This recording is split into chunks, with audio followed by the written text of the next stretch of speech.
ഇയ്യോബ് അധ്യായം 10. എൻ്റെ ജീവൻ എനിക്ക് വെറുപ്പായി തോന്നുന്നു. ഞാൻ എൻ്റെ സങ്കടം തുറന്നു പറയും. എൻ്റെ മനോവ്യസനത്തിൽ ഞാൻ സംസാരിക്കും. ഞാൻ ദൈവത്തോട് പറയും, എന്നെ കുറ്റം വിധിക്കരുതേ. എന്നോട് വ്യവഹരിപ്പാൻ സംഗതി എന്ത്? എന്നെ അറിയിക്കണമേ. പീഡിപ്പിക്കുന്നതും നിന്റെ കൈപ്പണിയെ തുച്ഛീകരിക്കുന്നതും ദുഷ്ടന്മാരുടെ ആലോചനയിൽ പ്രസാദിക്കുന്നതും നിനക്ക് യോഗ്യമോ? മാംസനേത്രങ്ങളോ നിനക്കുള്ളത്? മനുഷ്യൻ കാണുന്നത് പോലെയോ നീ കാണുന്നത്? നീ എൻ്റെ അകൃത്യം അന്വേഷിപ്പാനും എൻ്റെ പാപത്തെ ശോധന ചെയ്യുവാനും നിന്റെ നാളുകൾ മനുഷ്യൻ്റെ നാളുകൾ പോലെയോ? നിന്നാണ്ടുകൾ മർത്യൻ്റെ ജീവകാലം പോലെയോ? ഞാൻ കുറ്റക്കാരനല്ല എന്ന് നീ അറിയുന്നു. നിന്റെ കയ്യിൽ നിന്ന് വിടുവിക്കുന്നവൻ ആരുമില്ല.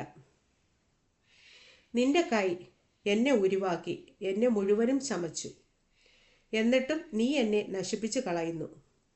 നീ എന്നെ കളിമണ്ണ് കൊണ്ടെന്ന പോലെ മെനഞ്ഞു എന്നോർക്കണമേ. നീ എന്നെ വീണ്ടും പൊടിയാക്കി കളയുമോ? നീ എന്നെ പാലുപോലെ പകർന്നു, തൈർ പോലെ ഉറകൂടുമാറാക്കിയല്ലോ.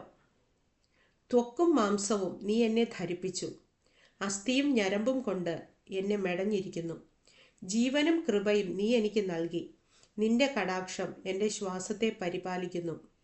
എന്നാൽ നീ ഇത് നിന്റെ ഹൃദയത്തിൽ ഒളിച്ചു വച്ചു. ഇതായിരുന്നു നിന്റെ താല്പര്യമെന്ന് ഞാൻ അറിയുന്നു.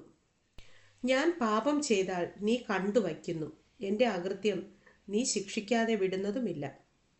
ഞാൻ ദുഷ്ടനെങ്കിൽ എനിക്ക് അയ്യോ കഷ്ടം. നീതിമാനായിരുന്നാലും ഞാൻ തല ഉയർത്തേണ്ടതല്ല. ലജ്ജാപൂർണനായി ഞാൻ എൻ്റെ കഷ്ടത കാണുന്നു.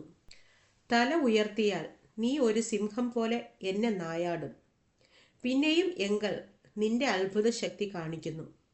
നിന്റെ സാക്ഷികളെ നീ വീണ്ടും വീണ്ടും എൻ്റെ നേരെ നിർത്തുന്നു. നിന്റെ ക്രോധം എൻ്റെ മേൽ വർദ്ധിപ്പിക്കുന്നു. അവ ഗണം ഗണമായി വന്നു പൊരുതുന്നു. നീ എന്നെ ഗർഭപാത്രത്തിൽ നിന്ന് പുറപ്പെടുവിച്ചത് എന്തിന്? ഒരു കണ്ണും എന്നെ കാണാതെ എൻ്റെ പ്രാണൻ പോകുമായിരുന്നു. ഞാൻ ജനിക്കാത്തതുപോലെ ഇരിക്കുമായിരുന്നു. ഗർഭപാത്രത്തിൽ നിന്ന് എന്നെ ശവക്കുഴിയിലേക്ക് കൊണ്ടുപോകുമായിരുന്നു. എൻ്റെ ജീവകാലം ചുരുക്കമല്ലയോ? ഇരുളും അന്ധതമസുമുള്ള ദേശത്തേക്ക് അർദ്ധരാത്രി പോലെ, കൂരിരുളും ക്രമമില്ലാതെ അന്ധതമസും വെളിച്ചം അർദ്ധരാത്രി പോലെയുമുള്ള ദേശത്തേക്ക് തന്നെ.